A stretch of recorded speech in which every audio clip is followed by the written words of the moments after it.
up in the sky. Look, it's captivating. It's energizing.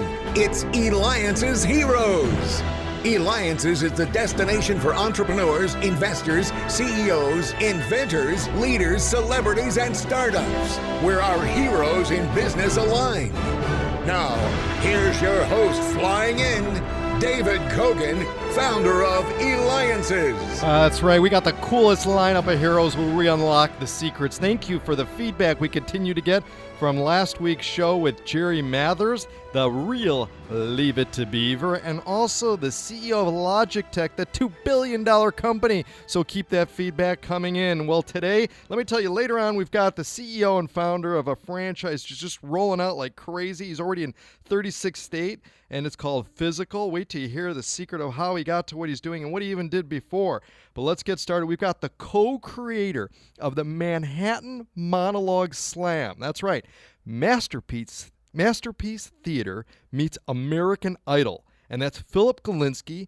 Now, you could reach him at nationalslam.com. Phillip, you work with your brother on this project. How did this all come to be? Well, we were in his apartment, and we wanted to figure out a way that we could showcase ourselves as well as our actor friends, and we realized there wasn't really any kind of venue or outlet to do it other than sort of like a pay to play or go to like a meet and greet. And we wanted to have more fun and have it to be more of like an event and a show. So we went to a venue that we knew actually was a restaurant, and they had a little like basement performance space. And we just asked the owner if we could try it there, and we started, and then we were getting industry to come because we asked the owner, we can't pay anybody, but could you if a talent agent comes, could you give them dinner? And so he was like, sure, why not? So when you feed a talent agent or casting director, if they get a free meal, they will come. That's great. And that was sort of the genesis of it. Now, this show, though, works by, am I right, pitting audience members against each other and delivering their best 30-second or 2-minute monologue on stage? I mean, yeah, there's two rounds, or there's two sections of the show.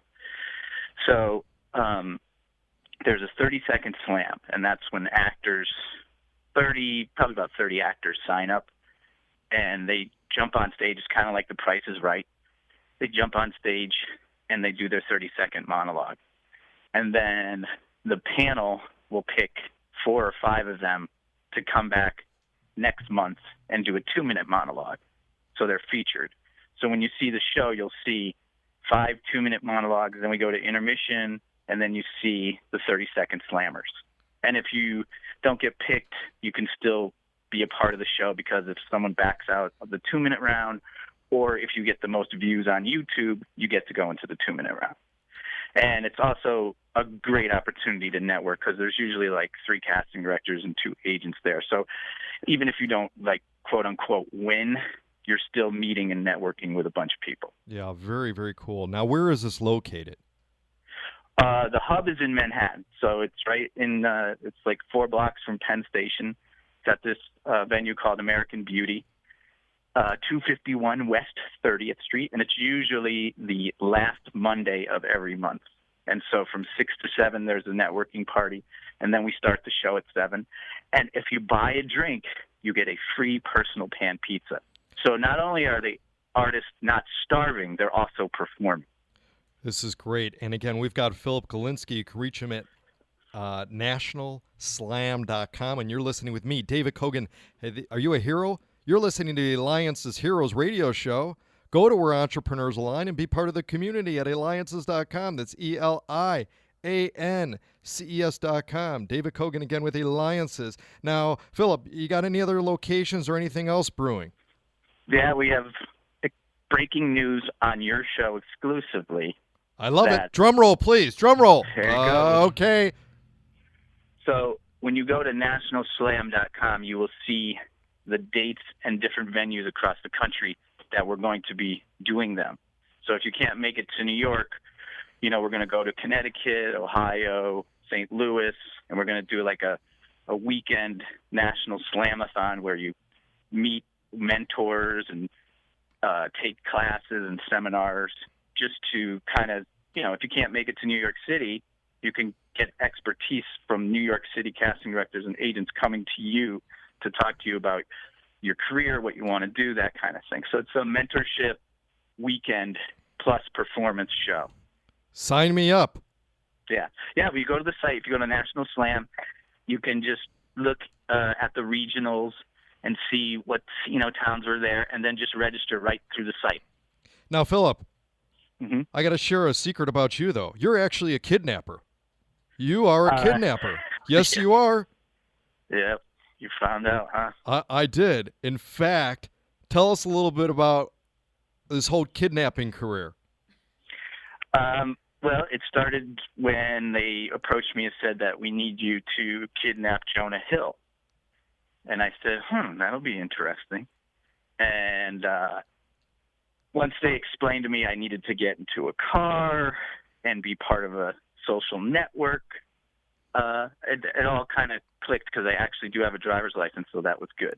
And I actually really didn't need it because it's part of the game Grand Theft Auto 5, where I kidnapped Jimmy is his name in the game, and then I let him go because I'm a nice guy. I mean, get this. We're talking with the lead kidnapper in the video game Grand Theft Auto 5. In fact, too, you also had a guest appearance on Dora the Explorer. I mean, you've got a wealth of background. You could be heard on Comedy Central, MTV, ESPN, Classic, A&E, USA Networks, a ton of commercials. The list just goes on and on. So, I mean, how's that all feel? It's great. It's kind of symbiotic with the National Slam, trying to get actors opportunities and work, and then me having all these opportunities to work and book jobs.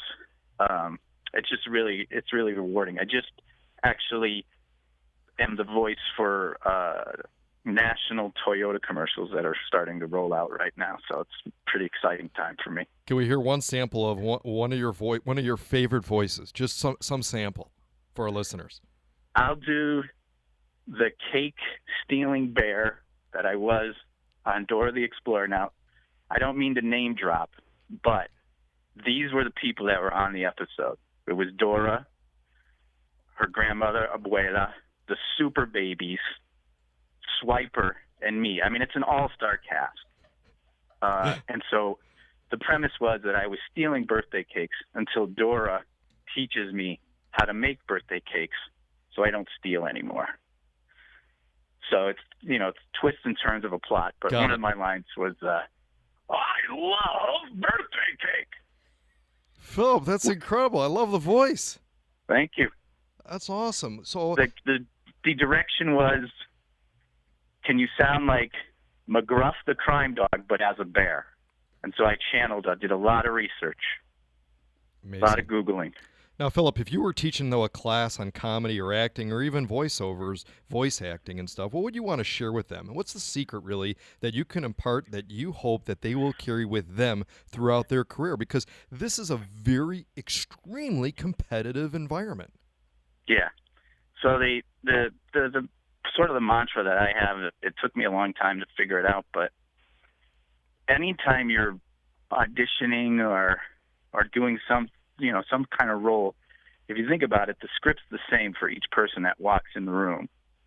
So you have to figure out what your unique interpretation of the script is, and that's when they book you, because they go, there's something about you. I don't know what it is, but it's your unique interpretation of the script. So the analogy I always used is Marlon Brando was in an acting class with a bunch of other actors, and the teacher was sizing up the class, and he said to everybody, I want you to be chickens. So everybody's flapping their arms, and Brando's squatting in the corner. And the teacher says, who do you think's going to get the part of the chicken? And they all point to Brando. So the teacher walks over and goes, what are you doing? And he goes, shh, I'm sitting on my eggs. Unbelievable. So it's that interpretation. So, it's crazy because, Julia Roberts is the same person in every movie, but it's her interpretation of the character that we all love. I sort love of it. like that. Well, Phil, you and your brother, you know what? You're changing the way actors and comedians can get discovered. You help them to hone their craft and become even greater at it. Phil, you're a hero. Be sure to catch Manhattan Monologue Slam and National Slam coming to you. Go to nationalslam.com. David Kogan with Eliances.